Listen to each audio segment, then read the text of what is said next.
just nu.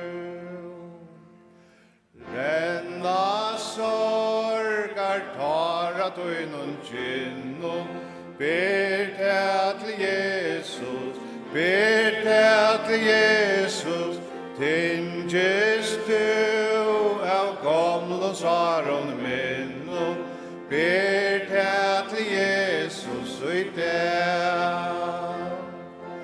Ber till Jesus, ber till Jesus, oj slugan vin öjer tu.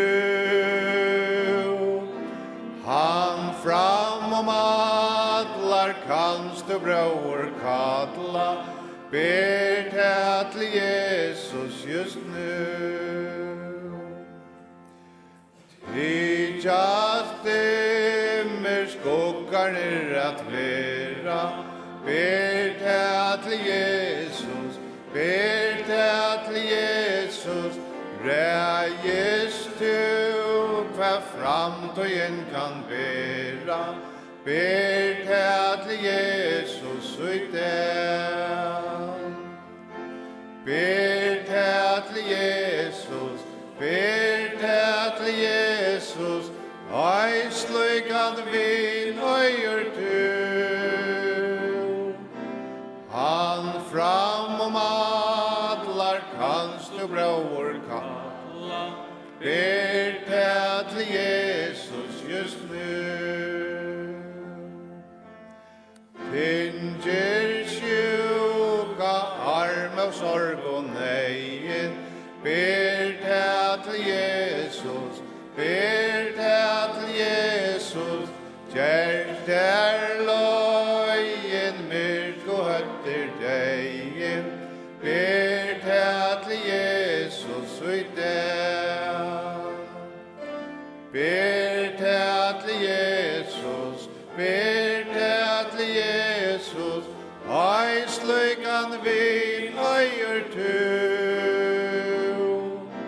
Han fram adlar kanst du bror kadla, ber till Jesus just nu.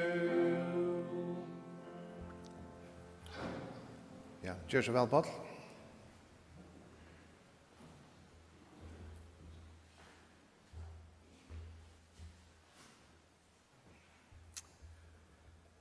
Ja, takk for at jeg fikk avhøyden om å komme til Ebenezer at se noen år, og jeg har gledt meg til å biva fire, kan man säga. Men det er godt å kunne komme sammen, og i Ebenezer har vi alltid følt meg og med til det vel, som man ikke er seg, men hun er lykkes som min ånder Heima samkomma, her Jackie og Tjejar, og har nekket og minner hiane ur Havn, og ikke minst hiane ur Ebenezer. Jeg skiljer tid har bådskaper ur Marskosar evangeliet, og i hesen døvån, og jeg fikk ikke nekken av en setning, men jeg kom på en av veien til jeg var spurtur, og at hoksa om at jeg kanskje skulle tidse mine intis henting, jeg kan kalla det for, og i evangelien, og særlig i Marskos, som sender oss i øren evangelien, men omkos vekna så kanskje det i Marskos hun har tala mest til mig. Og hun ur samme kapittel som Roland leser ur. Hon ur satta kapitlet i Marskos, og jeg var ikke kanskje noen andre ut som man vi har som døden her, men det er som det er. Nå tås jo om det som Herren har lagt meg i hjertet, så vil jeg til å være til sykning for øynekvann som her i morgen. Og til den hentingen som begynner i vers 45 i Marskos evangelium. Jeg skal lese noen vers, og begynner fra vers 45 i Marskos 6. Vi tar samma nøtte Jesus nu lærersvenner skjønner affær i baten, og færa undan iver til Betsaida, medan han sjálvur let fölkje færa av sted. Ta han var kjelstur fra tøymon, før han nian av fjallet av bia. Ta jeg så kvöldet var kommet, var batere mitt av vattnon, og han ansamadler av landet. Han sa nu at tøymon gjekkst ytla av vinna, tøy det høyde anrår. Fjord og nottarvøk kom han ta tiltøyra, gengande av vattnon, og han atlega færa omtøyr.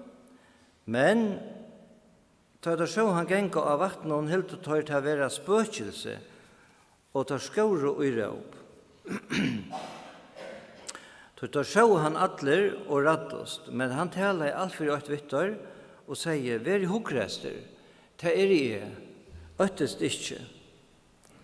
Så kom han inn i baten til tørra, og vinteren merket og tar var størlige oppfarner, helt og metallige. Vi skal stekke her.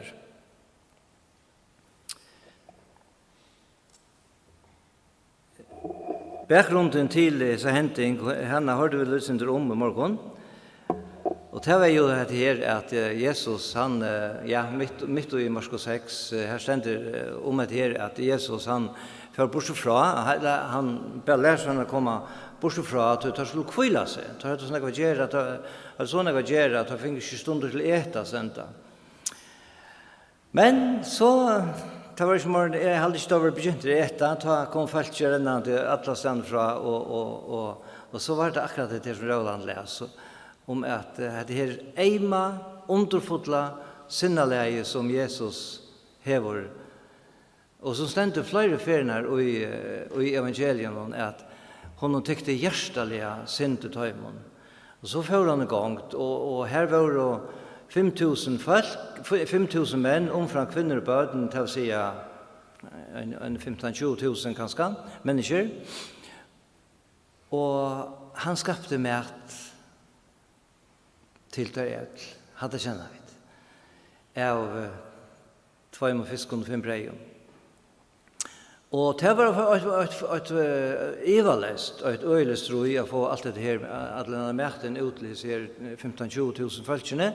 Så lærersvennerne tar høyt nekva gjøre at han dagen, tar var sikkert dem over.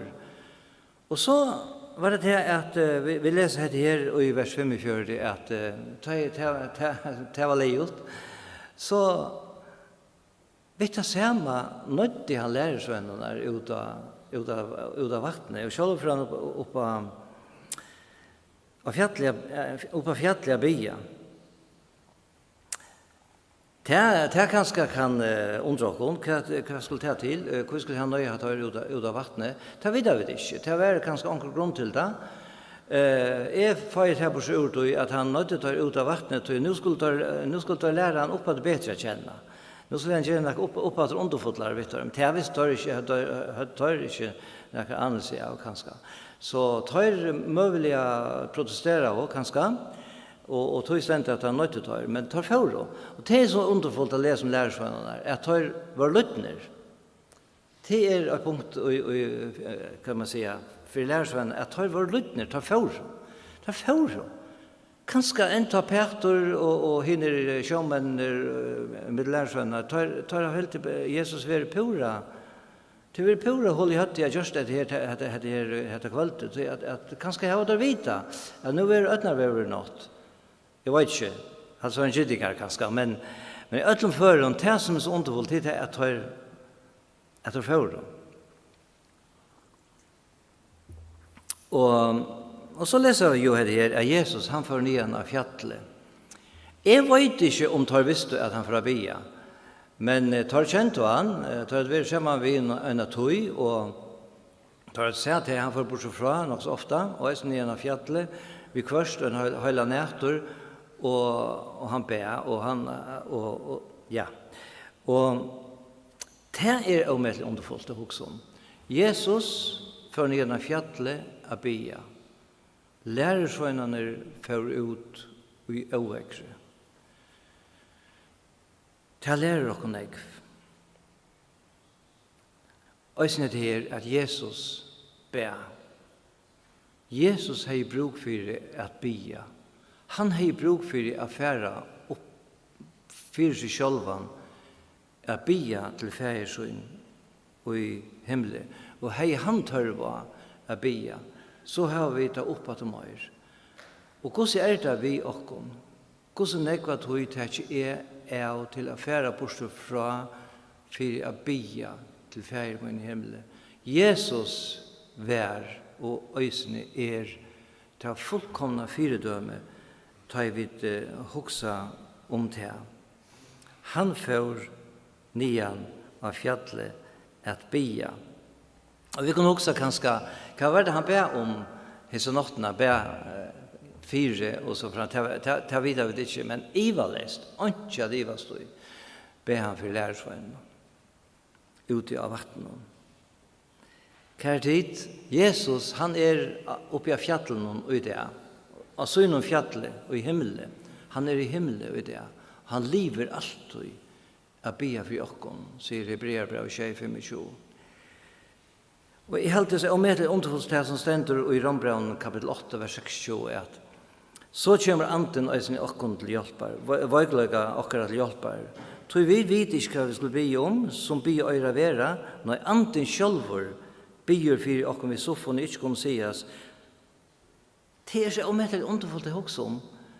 Jesus bier, Heile anden bier, han bor i okkon, og som jeg sier at vi vet ofte ikke som det sender her, hva vi skal bli om, men Heile anden han lykkes som rettet det til, støvangstane, der kom opp, for nøye trådene, og her oppe, her Jesus, og bier for okkon. Så det mer til underfullt. Men for jeg kom til Jesus, av fjallene og lærersøgnene her, jeg leser om i vers 24, at ta så kveld var kommet, vi er bateren midt av vattnet, og han ønsamadler av landet.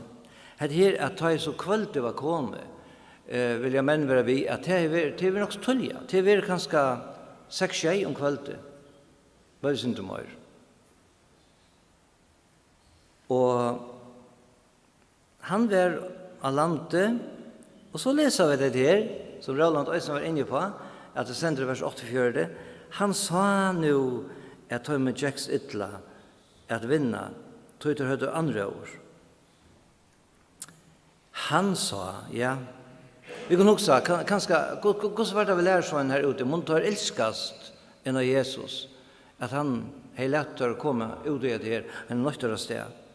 Tog høyde ivalest rå, og i flere timer,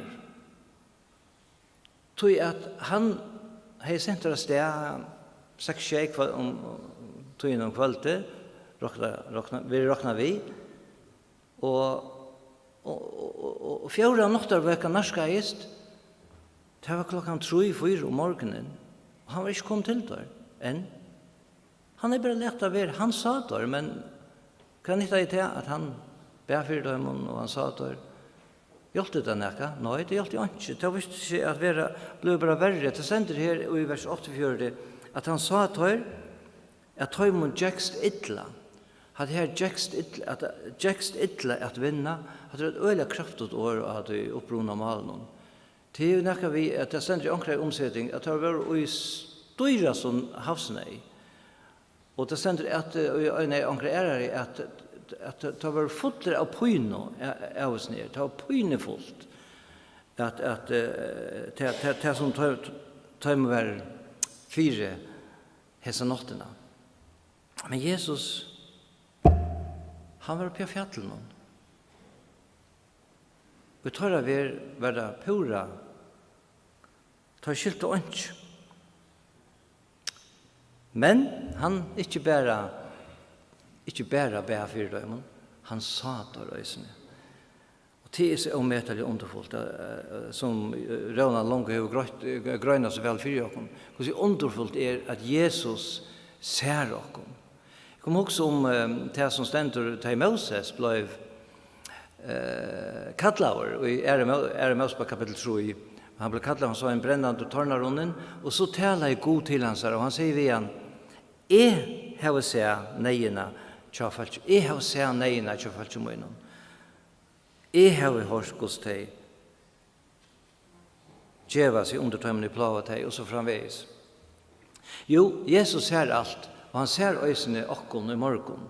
Han ser inn i hvers hjertadype, han vet hva her bor, han kjenner det kan kanskje være lysende reiande, kan man kanskje huske, at Jesus skal suttje alt ui okkon.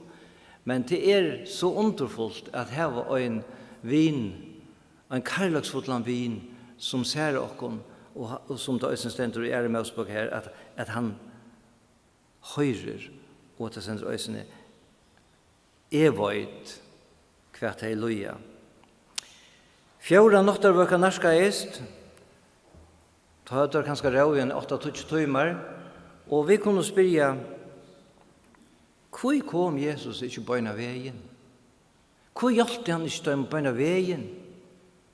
Hvor skulle han lete til færre i jøkkenen etter her? Jeg vet ikke hvor jeg Sverige på det. Var det nekka vi tog at han ville at de skulle lære nekka? Han ville røyna tryggtøyra. Vi kan huske om det kjente søvnene vi Lazarus, som kanskje den kjenteste søvn til det kommer til hettar. Han fikk vite at han var sjukur fra systeren. Han kom ikke. Han døde. Han døde Lazarus. Jesus ønsker at vise sin goddomløyka i okkara livet.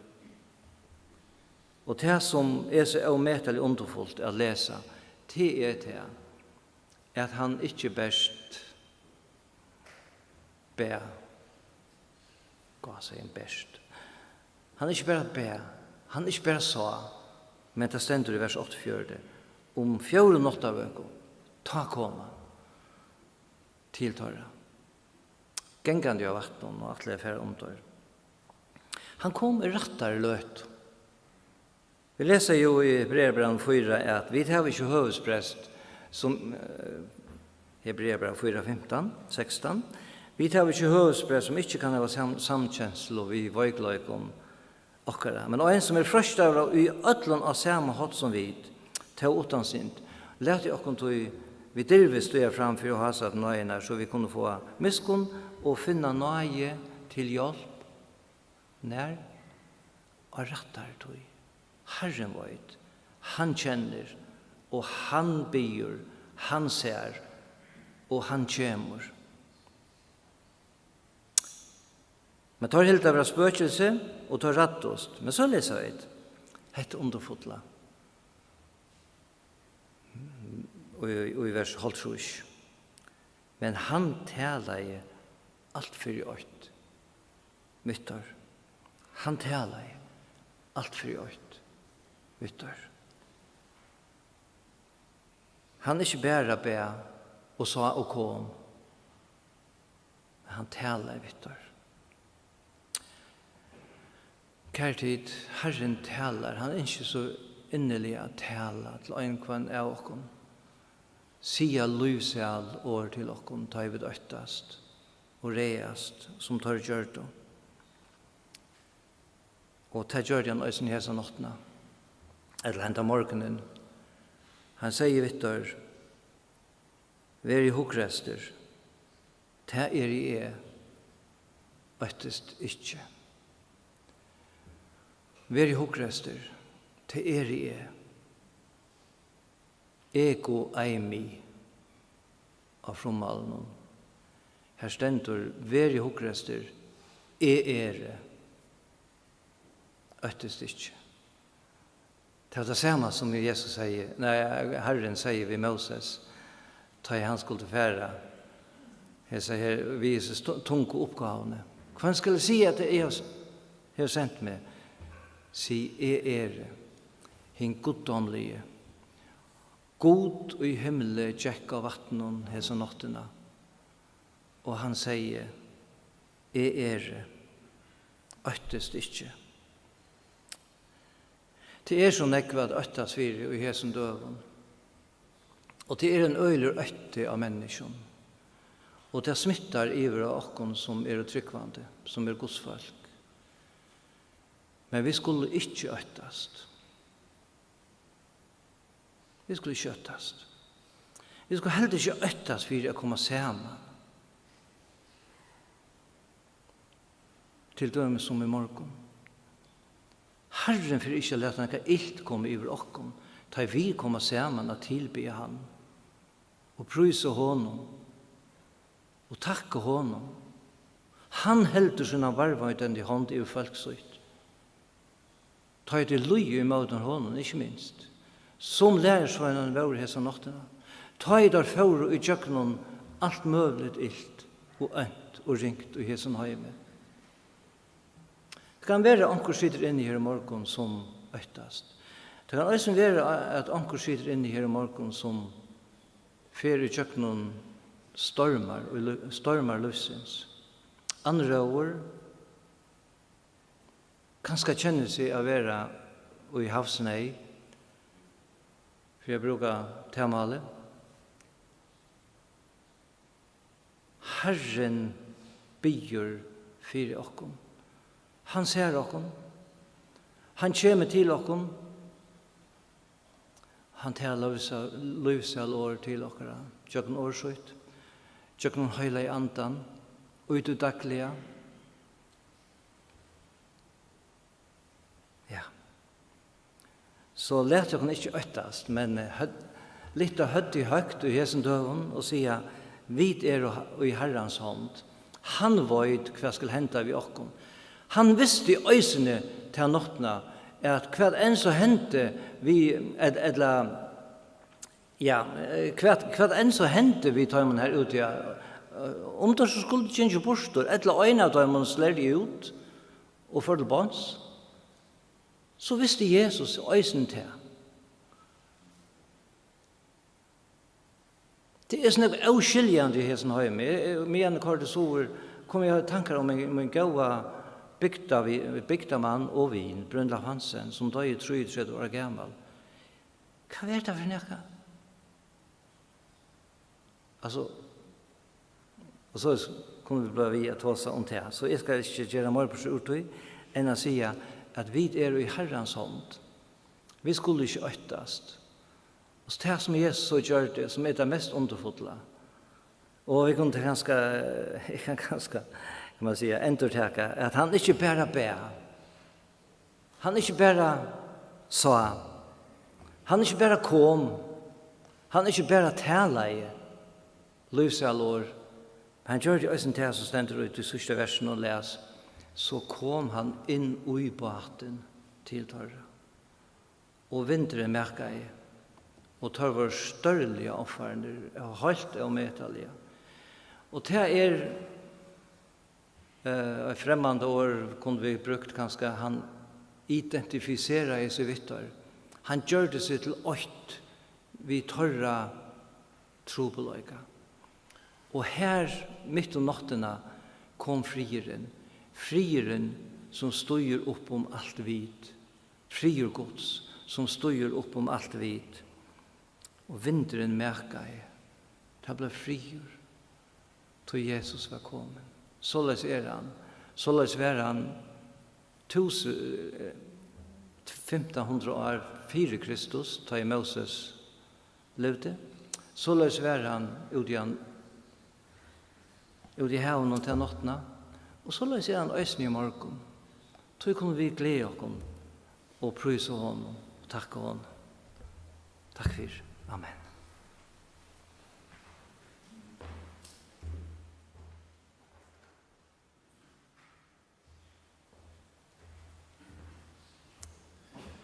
Ja, takk Paul for bådskapen, og jeg skal bare minne om at møtet i kveld er at høver at bære frem av vittnesbord, og skulle så enda etter møtet. Takk at dere går himmelske ferie for at vi finner mulighet kan komme sammen, og takk at dere for åretvitt som akkurat til trøst, og be om at du skal sikne en kvann her, og Jesu navn.